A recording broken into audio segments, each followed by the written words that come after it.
इस वीडियो में हम बात करने वाले हैं नाउन क्लॉज के बारे में। चलो शुरू करते हैं। What is clause? Noun clause की बात करने से पहले हम ये समझ लेते हैं कि क्लॉज क्या होती है। लेकिन अगर आपको क्लॉज के बारे में पता है तो आप वीडियो को जो है फॉरवर्ड करके मेन टॉपिक को स्टार्ट कर सकते हैं, जो कि आगे डिस्क्राइब कर दिया गया है नाउन क्लॉज के बारे में। लेकिन अगर आपको क्लॉज के बारे में नहीं पता कि क्लॉज क्या होती है, तो मैं आपको यही सजेस्ट करूँगा कि पहले आप अच्छे से समझ लीजिए क्लॉज क्या होती है।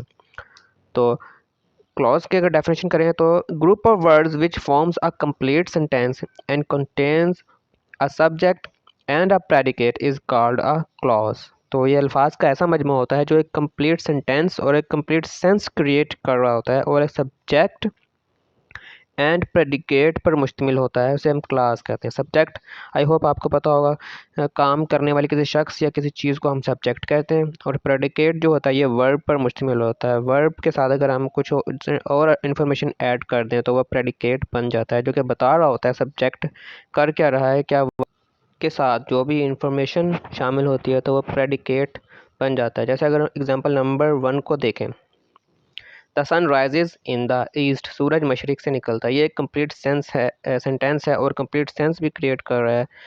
तो इसमें जो सन है ये हमारा वर्ब है, राइजेस ये सन सब्जेक्ट है, राइजेस वर्ब है, और इसके साथ जो इंफॉर्मेशन है आगे, इन द ईस्ट, सूरज मशरिक से निकलता है। तो ये sun rises in the east जो है ये प्रेडिकेट है, द सन ये हमारा सब्जेक्ट है। आई होप आपको सब्जेक्ट एंड प्रेडिकेट की समझ आ गई होगी। एग्जाम्पल नंबर 2 है, Humpty Dumpty sat on a wall. Humpty Dumpty दीवार पर बैठा था। तो ये भी एक क्लॉज है, क्योंकि इसमें जो हम्प्टी डम्प्टी है ये सब्जेक्ट है, सैट ऑन अ वॉल ये प्रेडिकेट है, सैट वर्ब है, सैट ठीक है, और ऑन अ वॉल इसके साथ अगर मजीद इन्फॉर्मेशन ऐड कर दें तो ये प्रेडिकेट बन जाता है। Sat on a wall predicate है, तो एक कंप्लीट क्लॉज है। इसी तरह अगर सेंटेंस नंबर 3 को देखें, द सारा स्माइल्ड, सारा मुस्कुराई। सारा सब्जेक्ट है, स्माइल्ड जो है ये वर्ब, इसको हम कहेंगे प्रेडिकेट तो नहीं करेंगे क्योंकि इसमें मज़ीद इन्फॉर्मेशन शामिल नहीं है। तो लेकिन ये क्लॉज है, ठीक है। सब्जेक्ट एंड वर्ब जो है एक साथ काम कर रहे हैं, एक साथ मौजूद हैं, और बात भी हमें समझ आ रही है कि सारा क्या कर रही है, उसने सारा मुस्कुराई। अगर एग्जांपल नंबर 4 है, आई वेटेड फॉर हिम, मैंने उसके लिए इंतज़ार किया। ये भी एक कंप्लीट क्लॉज है, समझ आ रही है बात। सब्जेक्ट मौजूद है, वेटेड फॉर हिम, प्रेडिकेट भी मौजूद है। As we entered the lights were switched on, जैसे ही हम दाखिल हुए लाइट्स जला दी गई थी। तो ये भी एक क्लॉज है, सब्जेक्ट मौजूद है, वी सब्जेक्ट है, एंटर्ड दाखिल हुए ये वर्ब है, और अगर हम इसके साथ शामिल कर लें next part of the sentence, the lights were switched off, the predicate बन जाती है। आगे एग्जांपल नंबर 6 है, although he tried hard but failed, अगरचे उसने सख्त मेहनत की लेकिन नाकाम हो गया। यहाँ ही जो है ये हमारा सब्जेक्ट है, tried hard but failed predicate है, और ये कंप्लीट क्लॉज है।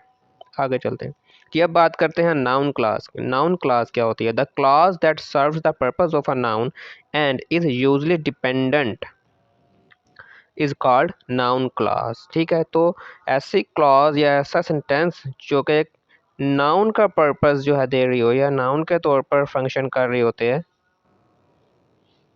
वो, एंड यूजली डिपेंडेंट, और डिपेंडेंट होती है। डिपेंडेंट होने का मतलब ये है कि इस ये किसी ए सेंटेंस पर भी डिपेंड करती है। हमें एक और सेंटेंस के पार्ट की ज़रूरत होती है उसे समझने के लिए, मज़ीद इन्फॉर्मेशन की ज़रूरत होती है, इनकम्प्लीट होती है। ठीक है, इसके जब हम एग्जांपल देखेंगे तो आपको ये बात समझ में आ जाएगी कि डिपेंडेंट होने का क्या मतलब है। जो क्लास है ये 2 टाइप्स की होती है, डिपेंडेंट एंड एक इनडिपेंडेंट।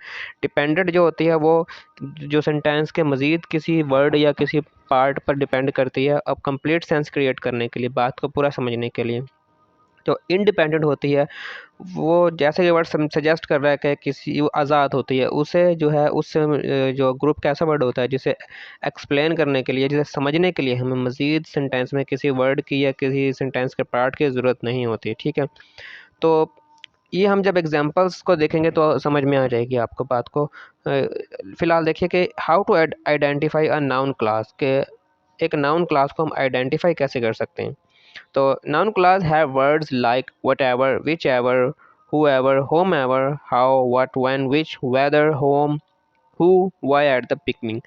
तो ये जो नाउन क्लास होती है उसके बिगनिंग में, उसके स्टार्ट में इस तरह के वर्ड्स आ रहे होते हैं, what ever, which ever, who ever, जो कोई भी, जैसा भी, जिसे भी, ठीक है, कैसे, क्या, देन, तब, विच, कौन सा, व्हाट, वेदर, क्या, होम, किसको, हु, कौन वगैरह के अल्फाज से जो है एक नाउन क्लास स्टार्ट हो रही होती है, ठीक है।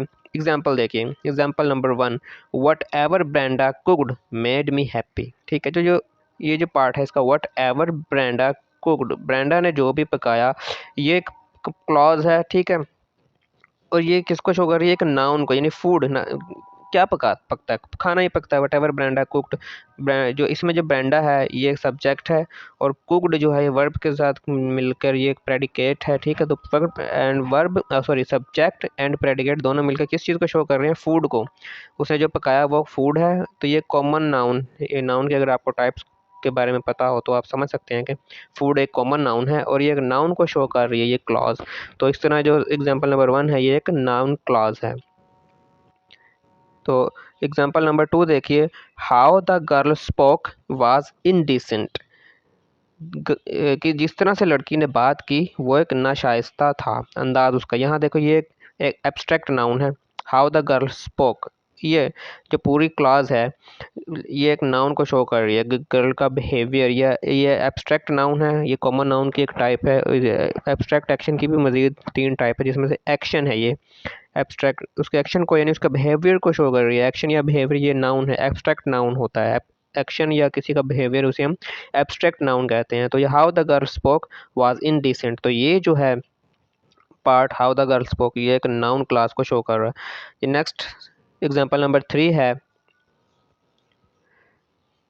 Do you understand what the homework entails, तुम जानते भी हो या तुम समझते भी हो कि होमवर्क की क्या इंटेल्स मीन रिक्वायरमेंट्स हैं, कि होमवर्क के लिए क्या क्या चाहिए होता है, क्या रिक्वायरमेंट्स है। ये एक कलेक्टिव नाउन है।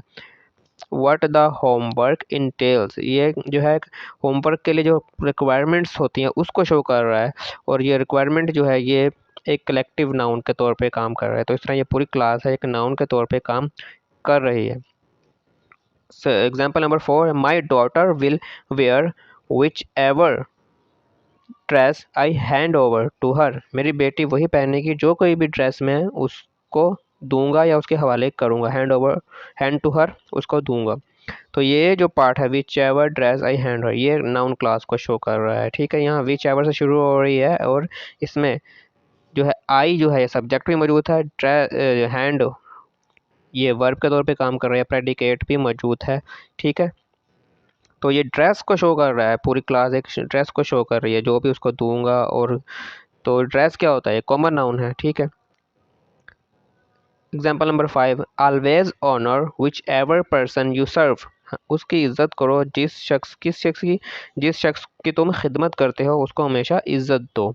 तो ये यहाँ जो सेंटेंस का पार्ट है whichever person you serve, ये सर्विस शो को शो कर रहा है। सर्विस क्या है, ये भी एक नाउन है। अगर हम मज़ीद टाइप की बात करें तो ये काउंट या अनकाउंटेबल नाउन दोनों ही तौर पर, सर्विस जो है काउंटेबल और अनकाउंटेबल दोनों ही के तौर पर समझी जाती है। आई होप आपको नाउन क्लास की समझ आई होगी।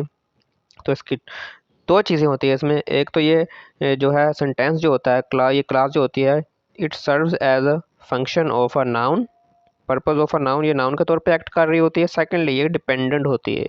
यहाँ अगर हम देखें एग्जाम्पल नंबर 1 में, तो what ever Brenda cooked, Brenda ने जो कुछ भी पकाया। अब क्या पकाया, आगे उसने उसका क्या हुआ हमें नहीं पता।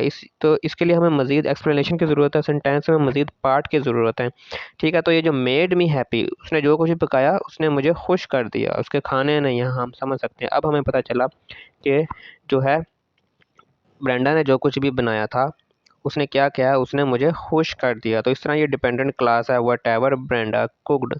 ये डिपेंडेंट होने का मतलब ये है कि ये इस पार्ट पर डिपेंड कर रही है, किस पार्ट पर, मेड मी हैप्पी पर। मेड मी हैप्पी ये पार्ट अगर ना हो तो हमें नहीं पता कि ब्रेंडा के खाने का क्या बना, उसने क्या किया, ठीक है। इसी तरह सेंटेंस नंबर 2 को देखें, एग्जाम्पल नंबर 2 को, हाउ द गर्ल स्पोक, लड़की ने जिस तरह से बात की, तो ये एक नाउन क्लास है, ठीक है। ये भी डिपेंडेंट है। अगर लड़की ने जिस तरह से बात की, अगर हम सिर्फ इतनी सी बात पर रुक जाएं तो आगे हमें नहीं पता कि उसने जो बात की वो क्या है, क्या हुआ उसका, ठीक है, उसका क्या असर था। तो अगर जो नेक्स्ट पार्ट है वाज इनडिसेंट, वो नाशाइस्ता था, इससे हमें पता चल रहा है कि वो उसका जो बिहेवियर था वो बिल्कुल ही गैर शाइस्ता था।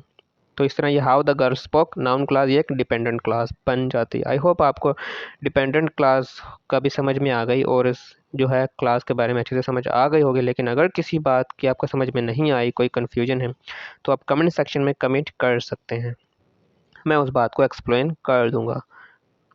तो वीडियो हो गई कंप्लीट, और अगर अब तक आपने मेरा चैनल सब्सक्राइब नहीं किया है तो kindly do subscribe. Thank you.